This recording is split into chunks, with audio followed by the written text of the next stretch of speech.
Throws out the pocket. Oh wow, we're getting right into it. Work in progress. Okay, I'm actually familiar with this player, known BMSer from North Virginia local, for those who weren't aware. Boom, we actually got to play in doubles, saw him earlier, saw Wolf. So this is going to be interesting. Very, very scrappy matchup. Yes. Very scrappy. Once the arrows and laser stop flying, we're going to see a lot of engagement like we are right now.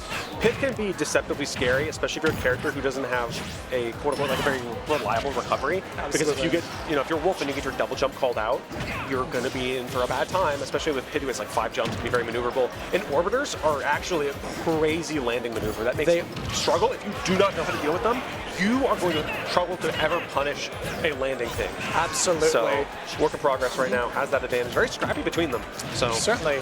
Let's see how, I feel like, again, the offstage and the ledge pressure is going to be a big decider here. On top of just like neutral, because both are good neutral characters. They are very strong neutral characters. Ooh, yep, that is the Wolf. You cannot challenge a whiffed Wolf smash attack. It's just not possible. It's like -6 or something crazy. Like, it's surprisingly not very punishable, like you said, and then it's just like, okay, you kind of ran into that one as well. Your over-eagerness. Absolutely. And this is, I would say, finding a great back air. I was about to talk about how Pit sometimes struggles to kill without a raw hit, but work in progress, absolutely not having that issue right now. Keeping it relatively even, although Boom's slowly eking out a stronger lead. I think we're seeing a lot of the landing area. Like, we're seeing Boom maneuver around the landing areas much better. Yes, it's a very careful song and dance of like how dealing with Pit and at the same time dealing with maybe some feints that Pit uses with the multiple jumps. We've seen a lot of Pit players pull something out like that. And then also it's like, okay, you need to be careful of arrows. You need to be careful of the very strong smash attacks that are very quick. You can very, catch on the player. I love that tomahawk turnaround grab. Great tomahawk. Wolf, we're seeing the Wolf ledge pressure right now. Just solid, reliable. Like, there aren't really any extra bells and whistles. And sometimes it's like all you need is a character that's just incredibly straightforward, but still difficult to deal with, because like, okay, I will just call you out and I will throw a big hitbox your way. And even if it is predictable, like, you still have to maneuver yourself around it. And because if you give too much leeway, you're going to just be in pain. Absolutely. We're seeing a little bit right there at ledge, not quite respecting the landing aerial, landing back air, and finding ourselves at like a full stock lap at this point. Ooh. Not that fine a conversion though. Almost dicey. Right now, work in progress. I think. Oh my goodness! Boom is just constantly breaking the zone.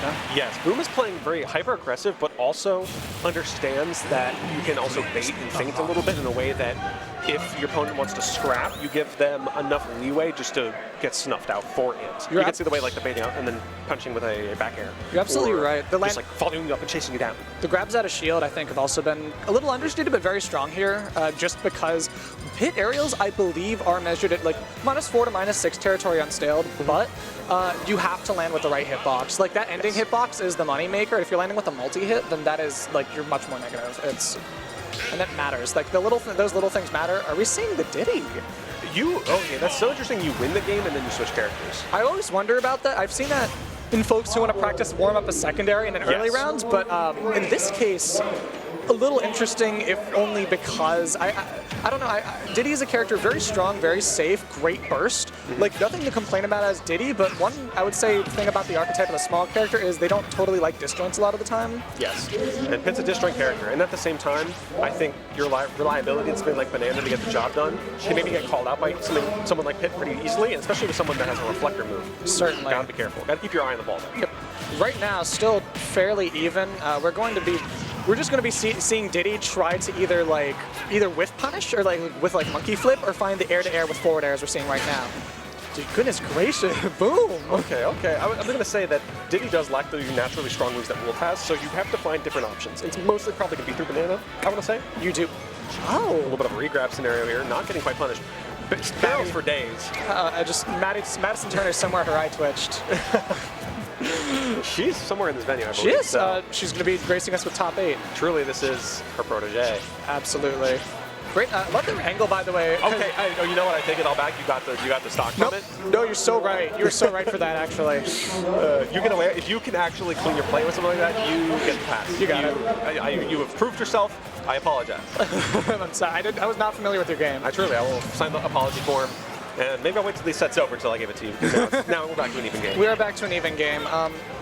Work in progress. I just want to say, navigating Banana really well, I feel like. Yes. I've seen a lot, just like respecting the space on the ground, like understanding when to try and grab it versus when to just ignore it and like reset neutral.